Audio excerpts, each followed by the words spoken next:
Good morning students. आज फिर से मेरे इस नए टॉपिक में आप लोगों का स्वागत है। आज का टॉपिक है लैंगिक असमानता यानी कि जेंडर इनइक्वालिटी। तो आइए हम लोग चलते हैं, इस बारे में कुछ बात करते हैं। लैंगिक असमानता, जैसे कि हम लोग 21वीं शताब्दी के भारतीय होने पर सभी गर्व करते हैं, जो एक बेटा पैदा होने पर खुशी का जश्न मनाते हैं और यदि एक बेटी का जन्म हो जाए तो शांत हो जाते हैं। यहाँ तक कि कोई भी जश्न नहीं मनाने का नियम बनाया गया है। तो इसी शब्द और वाक्य के साथ हम लोग समझ सकते हैं कि वास्तविक रूप लैंगिक असमानता का क्या है। आगे हम लोग इसके बारे में, इसकी जो परिभाषा है वो इस तरह से हम लोग दे सकते हैं कि लिंग के आधार पर स्त्री एवं पुरुषों के मध्य भेदभाव लैंगिक असमानता कहलाता है। लैंगिक असमानता का तात्पर्य लैंगिक आधार पर महिलाओं के साथ भेदभाव से है। परंपरागत रूप से समाज में महिलाओं को कमज़ोर वर्ग के रूप में देखा जाता रहा है। वे घर और समाज दोनों जगहों पर शोषण, अपमान और भेदभाव से पीड़ित होती है। महिलाओं के खिलाफ भेदभाव दुनिया में हर जगह प्रचलित है। तो ये लैंगिक असमानता के संदर्भ में जो फोकस, इस बात से हम लोग इसके परिभाषा को समझ सकते हैं कि स्त्री एवं पुरुष के मध्य हर एक क्षेत्र में भेदभाव और असमानता लैंगिक असमानता कहलाएगा। ठीक है, आगे हम लोग चलते हैं। इसके अर्थ के बारे में अगर हम लोग जानते हैं तो इसका अर्थ लैंगिक भेदभाव एक व्यक्ति के लिंग जो अधिक बार लड़कियों और महिलाओं को प्रभावित करता है के आधार पर भेदभाव का मतलब है। लैंगिक भेदभाव की वजह से लड़कियों और महिलाओं को लड़कों और शिक्षा, सार्थक कैरियर, राजनीतिक प्रभाव और आर्थिक उन्नति के लिए पुरुषों के समान अवसर नहीं, यानी पुरुषों के साथ समान अवसर ना मिलना भी लैंगिक असमानता कहलाता है। यहाँ पर आप फिर से लैंगिक असमानता की परिभाषा को देख सकते हैं।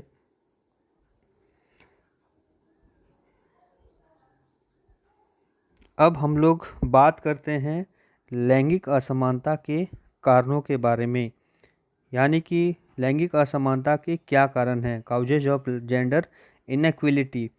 सबसे पहले आप यहाँ पर देख सकते हैं इसके जो मूल असमानता के कारण है, जैसे विवाह व्यवस्था, दहेज, शिक्षा और जागरूकता का अभाव और स्त्री को भोग की वस्तु समझना।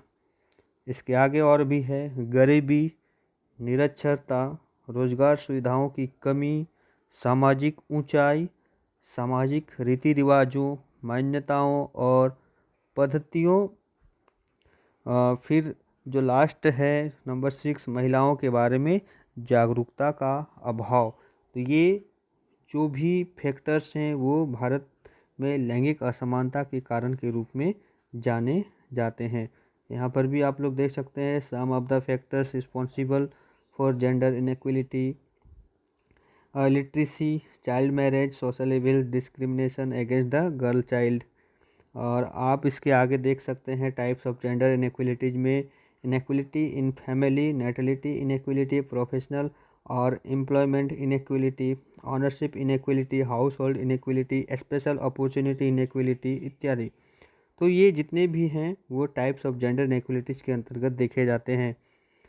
और भी अगर हम लोग लैंगिक असमानता के कारणों के बारे में जानेंगे तो इसके बहुत सारे कारण सामने उभर कर आते हैं। जैसे मैं एक एक कर का नाम लेना चाहूँगा, जैसे कि पितृसत्तात्मक सोच, आर्थिक भागीदारी के क्षेत्र में महिला, राजनीतिक सशक्तिकरण के प्रति उदासीनता, महिला स्वास्थ्य के प्रति उदासीनता, वेश्यावृत्ति, देवदासी प्रथा, बाल विवाह, पर्दा प्रथा, विवाह की अनिवार्यता, विधवा विवाह निषेध, अश्लील चलचित्र, अशिक्षा का हमने तो नाम लिया ही है।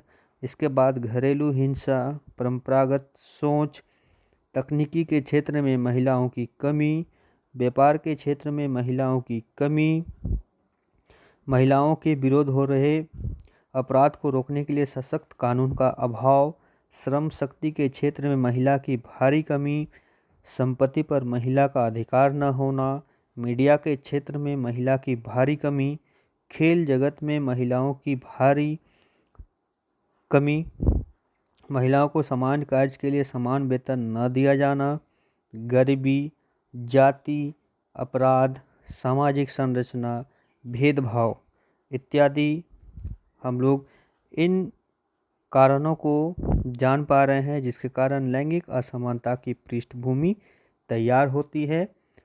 तो ऐसा नहीं है कि लैंगिक असमानता को हम लोग दूर नहीं कर सकते हैं, बस हमें अपनी सोच में बदलाव लाने की आवश्यकता है। जिस दिन हम लोग अपनी सोच में बदलाव लाना शुरू कर देंगे, उसी दिन से भारत में भी लैंगिक असमानता कहीं न कहीं समाप्त हो जाएगी। तो आज इस टॉपिक के माध्यम से इतना ही। आगे फिर हम लोग जेंडर इनइक्वलिटी के बारे में और भी विस्तृत चर्चा करेंगे।